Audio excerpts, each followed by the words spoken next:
Salah salasin wa salasumi'ah, Bukhari Muslim, arba'in wa sitimi'ah, 640. An Sabit daripada Sabit ni, sekejap. An Sabit daripada Sabit, annahum sa'alu Anasan. Bahawa mereka telah tanya Anas bin Malik radhiyallahu anhu. Dia tabi'in yang ceritakan tentang apa yang berlaku pada para sahabat. Jadi mereka, dia kata, mereka bertanya Anas an khatami Rasulillah sallallahu alaihi wasallam, tentang cincin Rasulullah SAW. Faqala, maka berkata Anas bin Malik.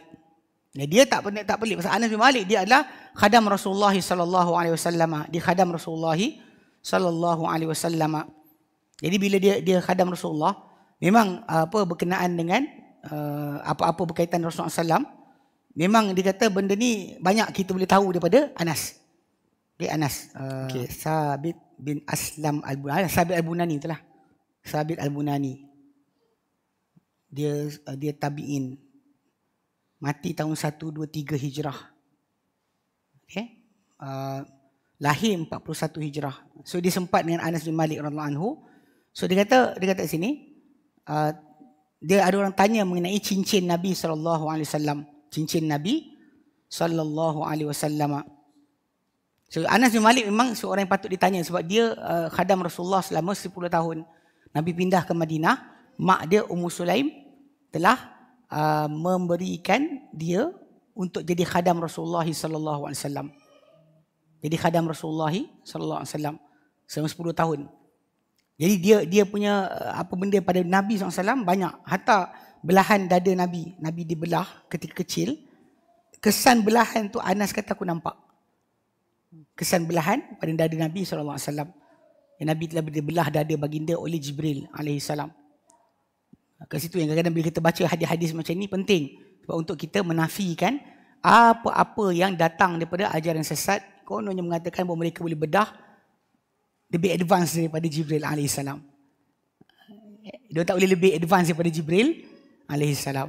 Dia limit dia. So, kalau Nabi sendiri Jibril belah pun ada kesan dekat dada dan nampak kesan oleh Anas bin Malik, maka orang lain tak patut boleh ada lebih baik daripada Nabi SAW. Mustahil Allah Ta'ala pilih untuk Nabi apa yang tidak baik ataupun kurang baik. Okay. Dia kata mereka bertanya kepada Anas bin Malik mengenai cincin Rasulullah SAW. Faqala, maka berkata Anas. Dia ceritakan kisah tentang cincin Nabi. Faqala akhara Rasulullah sallallahu alaihi wasallam al-isya'a. Telah melewatkan Rasulullah SAW isya' zata lailatin, pada satu malam, ila syatril laili, kepada separuh malam. Au kada yazhabu syatrul laili, ataupun hampir habis separuh malam. Tadi yang tadi sepertiga, yang ini separuh. Thumma jaa, kemudian baginda datang. Faqala, maka baginda bersabda, innan nasa qad sallu wa namu. Sungguhnya manusia telah pun solat dan tidur. Ada manusia dah solat dan tidur. Wa innakum lam tazalu fi salatin man tazartumus salata. Tapi kalian, Nabi kata, wa innakum, sesungguhnya kalian, lam tazalu fi salatin, sentiasa, tidak berhenti, berterusan, fi salatin, dalam solat. Man tazartumus salata, selama mana kalian menanti solat. So, diorang tunggu solat itu sedang dalam solat. Perbuatan menanti untuk solat itu sudah dalam solat. So bayangkan kalau orang datang tunggu Nabi start lepas maghrib sampai separuh malam. Daripada katalah pukul 8 malam, 8.30 malam, dia tunggu sampai pukul 12. Diorang tak buat macam orang lain yang solat isyak dan tidur. Habis. Ibadat mereka dah habis. Tapi mereka tunggu solat untuk solat bersama Nabi SAW. Maka mereka menanti solat sampai Nabi datang untuk solat separuh malam. Bayangkan separuh malam. So berapa jam agaknya mereka dikira telah bangkit untuk solat. Kalau 4 jam mereka sedang dalam solat. So ini di antara kelebihan menanti solat ke solat berikutnya adalah di antara amalan yang baik yang patut kita kejar. Terutama kalau kita mempunyai masa lapang, tak perlu buat kerja dan sebagainya, maka menanti solat ke solat berikutnya adalah di antara kelebihan yang mulia. Pasal Nabi kata fadzalikumur ribat, itulah benda yang patut kamu ikat diri kamu padanya. Ikat diri untuk tahan diri menanti solat ke solat berikutnya.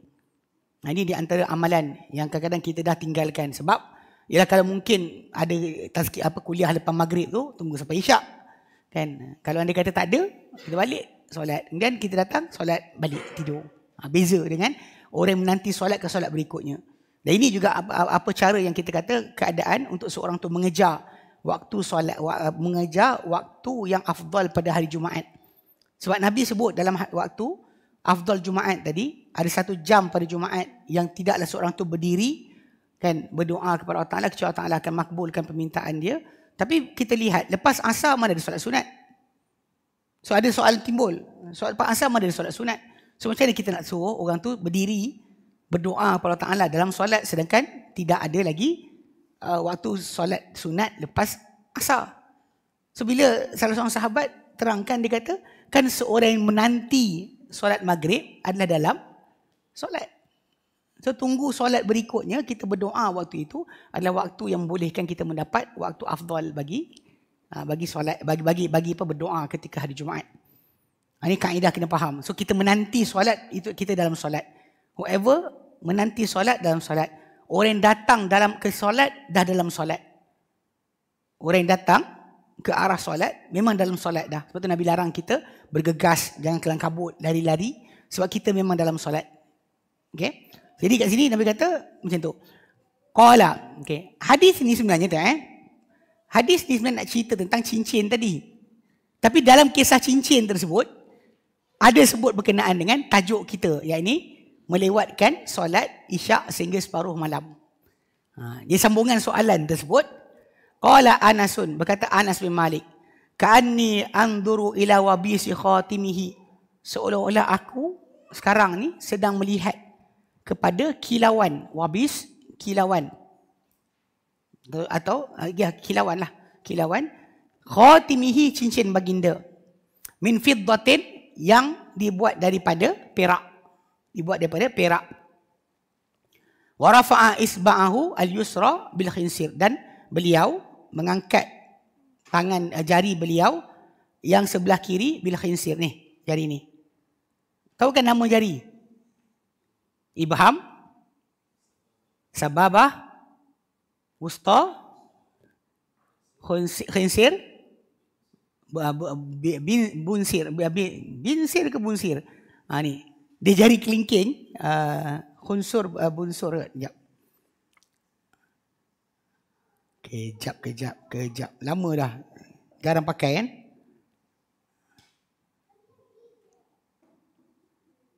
Asabi'. Okey. Nama dia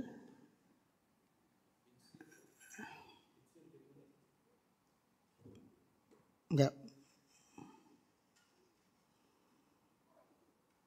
Dia kata sababatul ibham, wusta, khinsir ni, kelingking.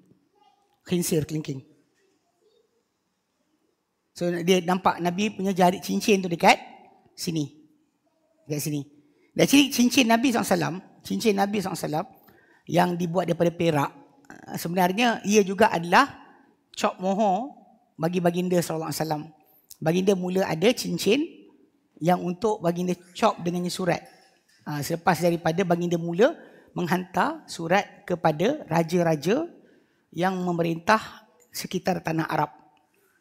Memang Nabi SAW dahulu kita tengah hantar surat, ada para sahabat menyarankan, dia kata, ya Rasulullah, raja-raja berkenaan tak terima surat kecuali dengan cop mohor. Ada cop.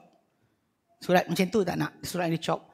So baginda suruh para sahabat buat kan untuk baginda cincin yang baginda pakai di jari kelingking, yang mana dia punya apa? Dia punya kepala tempat untuk cop tu berada pada satu bahagian yang Nabi akan letak dakwat dan baginda akan cop.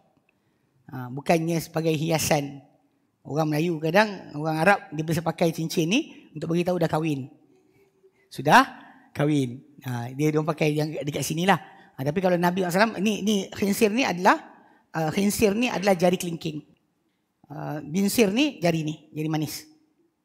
Jadi kalau ini wusta, sababah, ibham. So Nabi punya, Anas kata nampak kilauan tu dekat jari baginda yang sebelah kelingking. Belah kiri. Sebelah kiri. Ini antara dalil bahawa pakaian belah kanan, terutamanya mesti pakai cam belah kanan sebagainya, bukan daripada sunnah. Bukan daripada sunnah. Kan ada orang kan dia kata mesti pakai jam pakai kanan. Kita kadang pasal apa? Pasal kesibukan harian kita tengok tangan kita mana yang kita akan ulur dekat orang. Tangan ni adalah kurang sikit. Betul kita pakai di kiri. Bukan kerana kita utamakan kiri. Sebab kiri ada tugas dia. Kanan ada tugas dia. Tapi kadang ada orang kan kita tengok macam nak tengok sikoh tak sikoh, tengok pakai tangan jam kanan ke kiri. Ini kawan-kawan kita dekat Mesir dulu. Diorang jadikan sebagai satu trend atau satu signature. Bahkan banyak kumpulan-kumpulan pertubuhan mahasiswa Islam banyak guna macam tu. Tengok dia punya presenting dia punya diri, jam pakai tangan kanan. Pakai tangan kanan. Pakai tangan kiri dia kata. Macam cincin dia tangan kanan. Sebenarnya macam tadi Nabi sendiri pakai cincin baginda pada tangan kiri, di jari kiri. Dan cincin tersebut berpindah daripada Nabi kepada Abu Bakar, daripada Abu Bakar kepada Umar. Kemudian pada zaman Osman bin Affan, Osman terjatuh cincin tersebut dalam sebuah telaga dan dia hilang. Mungkin yang tengah cari tu ambil masuk poket dia, wallahu a'lam. Tapi realiti dia cincin tu telah hilang. Apa yang kita nampak kesan-kesan lama yang disebutkan, yang Muhammad Rasulullah tu, dikatakan itulah apa yang dicop oleh cincin Nabi sallallahu alaihi wasallam. Muhammad Rasulullah yang Nabi gunakan sebenarnya kerana perlukan kepada perhubungan dengan orang-orang atau raja-raja yang mana tak terima surat kecuali dengan cop mohor. So jadi Nabi buat, dan cincin tadi kita kata duduk di sini, dan Nabi SAW bila nak cop letakkan dakwah dan Nabi cop di atas surat yang akan dihantar kepada raja-raja atau orang-orang besar. Sebab dia orang tak terima surat tanpa cop. So Nabi kata okey, buatlah cop. Dan cop tadi adalah pada cincin Nabi SAW. Tak ada pakai banyak-banyak dan sebagainya pada ni kan, tak ada. Maka ada orang dia kata pakai batu akik. Tak ada. Nabi tak ada pakai cincin batu akik. Nabi berkemah di akik. Bukan pakai cincin batu akik. Ini siapa-siapa yang belajar tentang tashif dalam mustalah hadis. Hadis ini akan timbul tajuk takhayyama bil akik, jadi tertukar takhattama bil akik. Takhayyama buat khemah. Nabi dulu buat khemah, berkhemah di akik. Nama satu tempat berdekatan Mekah ketika tunaikan haji. Tapi orang yang baca tu entah titik terlupa ke atau dia salah baca, dia baca takhattama bil akik, pakai cincin dengan batu akik. Maka jadilah satu kepercayaan batu akik ini adalah sunnah untuk kita pakai cincin, pakai batu akik. Wallahu a'lam. Tapi bukan baik.